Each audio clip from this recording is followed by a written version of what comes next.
Welcome to NSTV. నేను రాజీవ్. ముందుగా headlines చూద్దాం. నగరంలో స్థానిక ప్రెస్ క్లబ్లో వామపక్ష ప్రజా సంఘాల ఆధ్వర్యంలో చట్టం అందరికీ సమానమేనా అనే అంశంపై మీడియా సమావేశం నిర్వహించి వక్తలు మాట్లాడుతూ ప్రశ్నిస్తే నోరు మూయించే కాలమిదని, నిరసన గలం ఎత్తితే గొంతు నొక్కే కాలమిదని, హక్కుల కోసమైనా పట్టి పీడిస్తున్న సమస్యల కోసమైనా ఉద్యమిస్తే ఉక్కుపాదం మోపే కాలమని, రైతులైనా, దళితులైనా, ఆదివాసులైనా, మైనారిటీలైనా పాలకులు కొరడా జులిపిస్తారని, 90% పోలియో అంగవైకల్యంతో కేవలం చక్రాల కుర్చీకే పరిమితమైన ఢిల్లీ యూనివర్సిటీ ప్రొఫెసర్ సాయిబాబాను చేయని నేరానికి 10 సంవత్సరాలు జైల్లో ఉంచారని ఆవేదన వ్యక్తం చేశారు.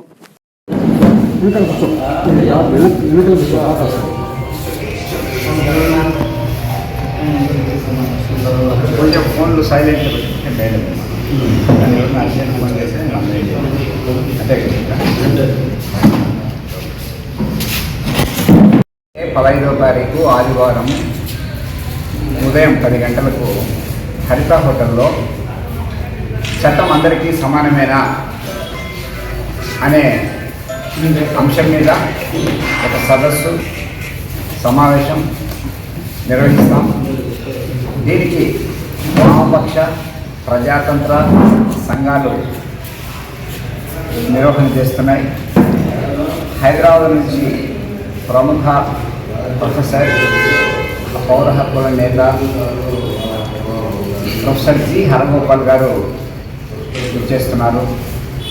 దేశంలో చట్టబద్ధ పాలన ఎలా సాగుతుంది, చట్టం రూపొందించేటప్పుడు, అమలు పరిచేటప్పుడు ఎలాంటి వివక్ష తేడా లేకుండా అమలు జరుగుతుందా, ప్రజాస్వామ్య విలువలైనటువంటి సమానత్వం అనేటటువంటి చట్టాలని అమలు పరిచేటప్పుడు అనుసరిస్తున్నారా, ఏ విధంగా వర్తమాన స్థితి ఉంది, ప్రజాస్వామ్యం ఆశయాలకు అనుగుణంగా మరి ఈరోజు పౌరులు తమ స్వేచ్ఛ స్వాతంత్రాన్ని వినియోగించుకోగలుగుతున్నారా అనేటటువంటి విషయాలని వివరించడానికి హైదరాబాద్ నుంచి ప్రొఫెసర్ హరగోపాల్ గారు ప్రత్యేకంగా వస్తున్నారు.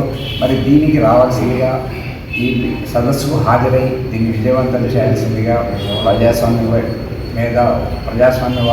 మేధావులు, యువకులు, విద్యార్థులు, సమాజంలోని అన్ని వర్గాల వారికి మనస్ఫూర్తిగా విజ్ఞప్తి చేస్తున్నాం. మరి దీనికి ఇక్కడ చేసినటువంటి సీఎం, ట్రేడ్ యూనియన్ నాయకులు, సిఐటియు, అలాగే పౌర హక్కుల సంఘం, రాయలసీమ కమ్యూనిస్ట్ పార్టీ, వీళ్ళందరూ కూడా మరి తమ మద్దతు తెలుపుతున్నారు. వాళ్ళ అభిమానులందరూ కూడా ఈ కార్యక్రమానికి హాజరై సదస్సును విజయవంతం చేయాలని మీ ద్వారా విజ్ఞప్తి చేస్తున్నాం.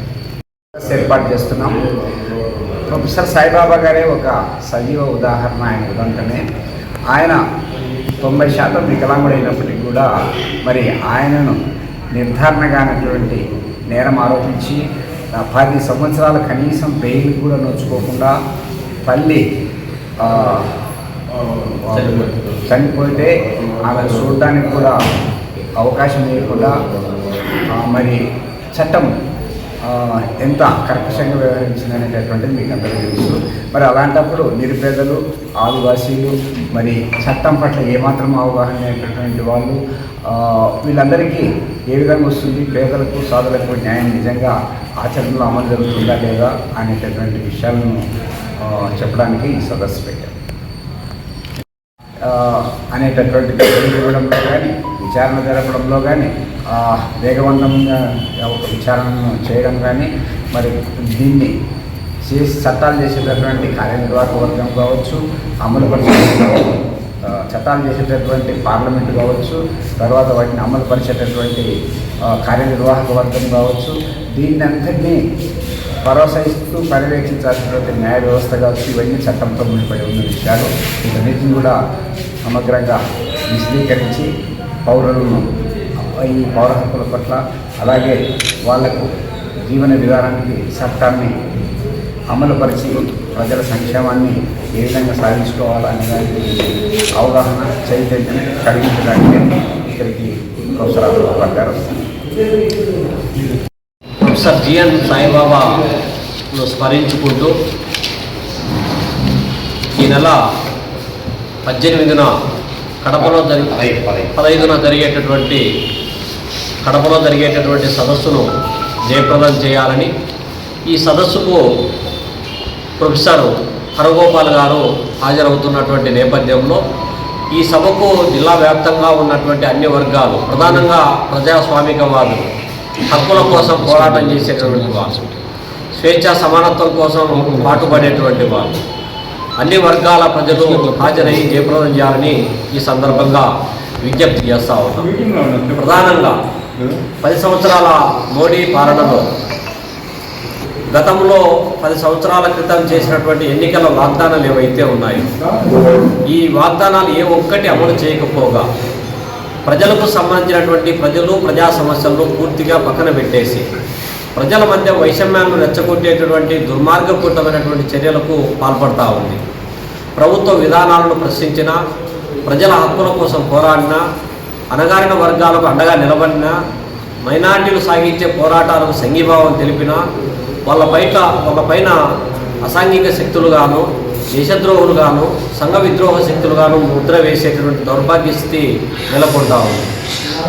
దేశంలో రాజ్యాంగ స్ఫూర్తికి విలువలకు విరుద్ధంగా పాలన కొనసాగుతున్నటువంటి నేపథ్యంలో ప్రజాస్వామ్యానికి మూల స్తంభాలైనటువంటి administration, legislature, judiciary, fourth estate అనేటువంటి ఈ 3 స్తంభాలను నిలువున ఆతరేసేటటువంటి విధానం కొనసాగుతున్నటువంటి నేపథ్యంలో మరి ప్రొఫెసర్ సాయిబాబా గారు ఎలాంటి నేరం చేయలేదని తెలిసినప్పటికీ కూడా ఒక ప్రణాళికబద్ధంగా, ఉద్దేశపూర్వకంగా 10 సంవత్సరాల పాటు జైల్లో పెట్టి, చిత్రహింసలు పెట్టి ఆయన చివరికి చనిపోయే స్థితికి ఇది ప్రభుత్వ హత్య తప్ప ఇంకొకటి అవుతుందా అని చెప్పి మనం అడగాల్సినటువంటి అవసరం, బాధ్యత ఇవాళ ప్రజాస్వామికవాదుల పైన ఉంది. ఇంకోవైపు ఇవాళ ప్రశ్నించే వాళ్ళపైన, లేకపోతే ఇతరుల హక్కుల కోసం పోరాడేటువంటి వాళ్ళపైన హింస పెరుగుతున్నటువంటి నేపథ్యంలో గ్రీన్ హంట్ దళాల పేరుతో సాగిస్తూ ఉన్నటువంటి న్యాచురల్ రిసోర్సెస్ను ఎక్స్ప్లాయిట్ చేసేటువంటి సామ్రాజ్యవాదులతో చేతులు కలిపేటటువంటి పరిస్థితి ఉన్నటువంటి నేపథ్యంలో ఇంకోవైపు సనాతన ధర్మం పేరుతో, బాబాల పేరుతో ఇవాళ